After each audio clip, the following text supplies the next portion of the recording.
Welcome back to our channel, where we provide updates and undisclosed narratives on Catherine, Princess of Wales, and her royal family. We provide you with the exciting news. 1 minute ago, Bombshell Palace Memo reveals Prince William's ultimatum. Andrew must go in a significant action that undermines the core of the House of Windsor. King Charles Roman III has revoked all royal titles and honors from his disgraced brother, Prince Andrew, evicting him from his Windsor residence, and thus exiling him from public life permanently. The ruling, which diminishes the individual once recognized as His Royal Highness, the Duke of York, to just Andrew Mountbatten Windsor, is one of the most severe and transformative actions by a British monarch in contemporary history. A private briefing paper from Buckingham Royal, acquired by this magazine, discloses the compelling reasoning behind the historic decision and substantiates what has been speculated in royal corridors. For weeks, the king was compelled by his heir, the Prince of Wales. The text clearly identifies Prince William as a principal advocate of the initiative, solidifying his role as the steadfast new authority behind the throne and the definitive protector of monarchy's continuity. The startling news was made around 700 p.m. on a fraught London evening. This event represents the climax of years of controversy and public outrage about Andrew's connection to the convicted pedophile Jeffrey Epstein and the unrest claims of sexual assault by Virginia Jew, which he has consistently and angrily denied.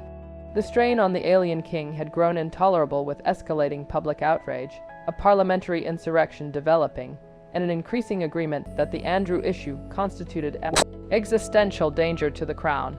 The king has used his royal authority to address a serious issue that has persisted and risked becoming detrimental. This is not just a public relations maneuver. It is a harsh but essential amputation. The king, with the steadfast support of his oldest son, has explicitly said that no person, not even his own brother, has more significance than the institution they are destined to serve. The royal edict, an irrevocable decline from prestige. The official communiqué from Buckingham Palace was succinct, incisive, and profoundly definitive in its impact. Unveiled to a bewildered press, it left no scope for misinterpretation. His Majesty has today commenced a formal procedure to revoke the style titles and honors of Prince Andrew. Prince Andrew shall hereafter be referred to as Andrew Mountbatten Windsor. His lease on Royal Lodge has so far afforded him legal protection to remain in residence. A formal notice to relinquish the lease has been issued, and he will transition to alternate private housing. These sanctions are considered essential, notwithstanding his ongoing denial of the charges. Their Majesties desire to clarify that their thoughts and deepest condolences have been and will continue to be with the victims and survivors of all types of abuse. The last statement, an unequivocal expression of grief for the victims, was seen by royal scholars as a significant disavowal of Andrew. "It is exceptionally potent," said seasoned royal chronicler Angela Levin. "It does not provide him with any minor justification for anything. He has mastered this now, knock, knock, knock." The last paragraph, conveying empathy for those who have endured hardship, was superb. It associates the monarchy with the victims rather than the guilty. The repercussions are absolute. The individual once second in succession to the throne, a renowned helicopter pilot from the Falklands War, and allegedly the late Queen's favored son, has forfeited everything that characterized his life. He is no longer a prince, a duke, or His Royal Highness. He has vacated his 30-room Grace and Favour Residence Royal Lodge and will be transferred to more humble, privately funded housing on the Sandringham estate in Norfolk, a decision that deliberately isolates him from the Royal Centre of Windsor, the confidential briefing within the palace's crisis management strategy. The public statement was explicit. Nonetheless, the true understanding of the palace's perspective is derived from the private briefing material disseminated to the mainstream media. These papers are customary for overseeing significant royal proclamations, offering context and anticipating challenging inquiries. Nonetheless, the contents of this specific memo are incendiary, revealing the underlying rationale for this unparalleled action and the intricate legal and human factors involved. The paper formatted as a Q and A discloses the palace's responses to anticipated inquiries from the public regarding justification, significant errors in judgment. The first inquiry the palace contemplates is what is the necessity of these actions. The response is the most robust government denunciation of Andrew's behavior to date. Although Prince Andrew persists in refuting the allegations against him, it is evident that there have been significant lapses in judgment. This well-crafted statement indicates a pivotal transition. The palace is no longer only recognizing the debate. It is rendering its own condemnatory judgment on Andrew's character and decisions irrespective of the legal standing of the claims. Regarding timing, the inefficacy of a gentler strategy, the briefing seeks to mitigate the unavoidable criticism that the king acted tardily. In answer to the question, why take action immediately? Why not earlier? The palace asserts that a long-term solution was always envisaged, but required time owing to the intricacies of the legal and constitutional framework. It asserts His Majesty responded promptly to recent events. A comprehensive resolution to all related issues was anticipated to require additional time for implementation. However, the need for further action was unequivocal. Nevertheless, some observers remain profoundly skeptical about this narrative. I simply do not accept that, said royal analyst Tash. If it were true, the proclamation issued 2 weeks ago, in which Andrew willingly consented to refrain from using his HR, would be illogical. This is public relations maneuvering for Charles to seem as if he always meant to go farther. He did not. He anticipated that the first gentler step would suffice. According to insiders, the reality is that the original action constituted a disastrous misjudgment. It did not alleviate popular outrage and was seen as an ineffective compromise. The ensuing uproar, characterized by the derision directed at the king and the prospect of a parliamentary discussion, necessitated a significant escalation. The mechanism, a sovereign authority to circumvent Parliament. The paper demonstrates how the king successfully revoked the titles without resorting to a contentious and perhaps detrimental act of Parliament. This has been a significant subject of dispute with several individuals, including the king's own defenders, asserting that his options were constrained. The briefing elucidates the procedure. His Majesty is dispatching royal warrants to the Lord Chancellor to facilitate the removal of the Duke of York from the peerage roll and the title of Prince and style of Royal Highness. This is a brilliant example of constitutional strategy. The king has used the Lord Chancellor and the Minister of Justice to modify the official role of peers. So he is using his royal power to get the intended result while circumventing a legislative procedure that would have subjected the whole royal family to rigorous examination and discourse. The text indicates that this action was used to prevent Parliament from concentrating on pressing national matters. A euphemistic expression implying it suppresses a plethora of Republican feeling, the iron fist of the Prince of Wales. William's triumph, the most illuminating statement in the paper, arises in answer to the inquiry who made this decision. The palace's formal response, these decisions are the king's. His Majesty has the backing of the extended family, including the Prince of Wales. The explicit mention of Prince William is intentional. It constitutes an intentional and potent indication. In the ambiguous realm of royal communications, this is the closest approximation to a formal acknowledgement of his pivotal role.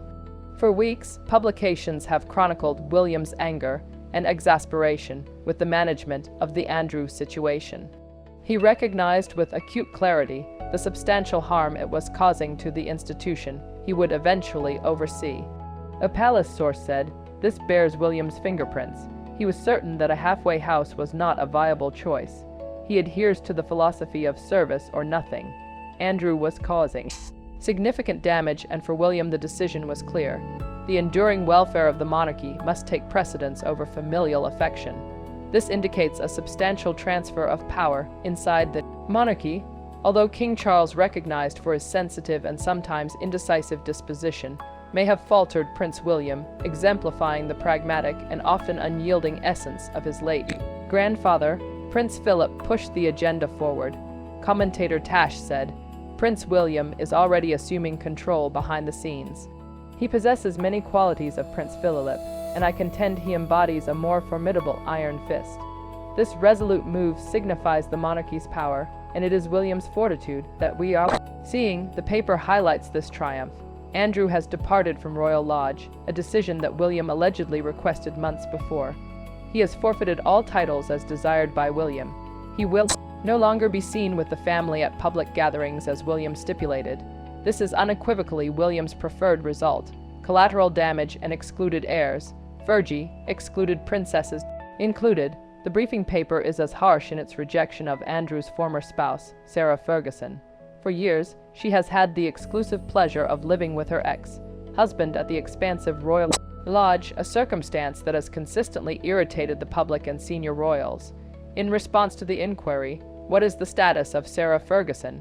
In what location will she reside?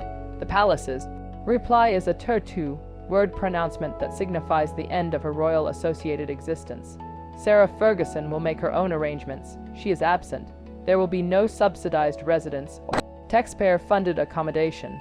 The lady responsible for decades of shame to the royal family is finally and officially severed from them. Tash said unequivocally, she is financially capable of purchasing a modest private residence. Her daughters own millions in wealth. It no longer belongs to the royal family, nor should it ever be the responsibility of the taxpayers. The text unequivocally states that Andrew's children, Princess Beatrice and Princess Eugenie, would not face repercussions for their father's transgressions. As daughters of a sovereign son, H.R. Princess Beatrice and H.R. Princess Eugenie maintain their titles according to King George IV's letters patent of 1917. This is seen as both legally valid and personally empathetic. That is entirely correct, said Angela Levin. The children should not be held accountable for their parents' actions. William holds them in high regard. They assist at royal ceremonies. Punishing them would be profoundly unjust. This action also astutely functions as leverage, guaranteeing that princesses possess a vested stake in assisting with the management of their discredited father and unpredictable mother. The human cost, an obligation of care for a deposed prince. Although the decision is severe, the briefing paper shows a profound concern among the family over Andrew's mental condition. The last portion responds to the palace's appeal for the media to be cognizant that there persists a duty of care for the well-being and welfare of all family members. The palace clarified, stating, this has evidently been a time of significant media scrutiny and considerable pressure on individuals. Private variables, including welfare, have been a vital aspect of all familial considerations. The implication is evident. Buckingham Palace considers Andrew to be at risk of suicide. Having lost his title's residence position and whole identity, the guy who had enjoyed a life of immense affluence is now confronting a total psychological disintegration. Previous reports have shown that Andrew has had mental treatment to manage the significant strain. This individual has now forfeited all said a person familiar with the proceedings. For King Charles, he remains his brother. The palace is reminding everybody that despite his punishment, he is a human being in a profoundly bleak situation. They are apprehensive about his potential actions. Angela 11 concurs. He has lost everything entirely. His aspirations for prominence and self-aggrandizement have all vanished. You must monitor their condition. If you observe them expressing a desire to inflict harm upon themselves, inaction is not an option. This obligation of care, she observes, complicates interactions with Prince Harry, who is perceived as mentally unstable. The Sussex inquiry, will Harry and Meghan be next? The repercussions of Andrew's public defenestration are acutely felt 5-0 mi away in Montecito, California. The procedure used to revoke Andrew's titles, a royal warrant to the Lord Chancellor, has unintentionally established a distinct and alarming precedent for Prince Harry and Meghan Markle. This constitutes a calamity for Harry and Meghan, as they are undoubtedly the next target, said royal analyst Brittany P. Diner. A prominent YouTube analyst said, this marks the commencement of a process that will extend to others beyond the UK. They must first implement this in the UK to ensure more acceptance when it comes time for California. Royal commentators are increasingly asserting that if Andrew can be removed for tarnishing the monarchy due to lapses of judgment, then the Sussexes accused of a more intentional and malevolent campaign against the institution are in an even more precarious position. Andrew's embarrassing conduct reflected poorly on both himself and the institution, said foreign policy specialist and royal analyst Lee Cohen. However, he did not harbor malice towards the institution, as Harry and Meghan evidently aimed to do. Harry's novels Spare, along with the Netflix series, disparage the royal family. They harbor a vengeance. Consequently, I believe they must be pursued in this manner. The king now has a definitive non-parliamentary avenue to revoke the titles of Duke and Duchess of Sussex. The inquiry has shifted from the feasibility of the action to the timing and the determination of King Charles to execute it. Many assert that if he does not, King William undoubtedly will. The revocation of their titles would be detrimental to the Sussex brand, which relies mostly on their royal status. Brittany said, "I certainly believe Meghan is somewhat apprehensive, as her entire brand hinges on her identity as the Duchess of Sussex and little else." The public and political response, a triumph for victims, yet not for Republicans. The response to the announcement has been prompt and diverse. The family of Virginia Jew issued a compelling statement proclaiming triumph. Today, a typical American girl from a conventional American family dismantled a British prince with her veracity and remarkable bravery. Her brother and sister-in-law said Virginia has persistently advocated for accountability. Today, she proclaims victory. Although several individuals empathize with the feeling, others advise caution regarding the tale. "I fundamentally object to the phrasing of that statement," said Lee Cohen.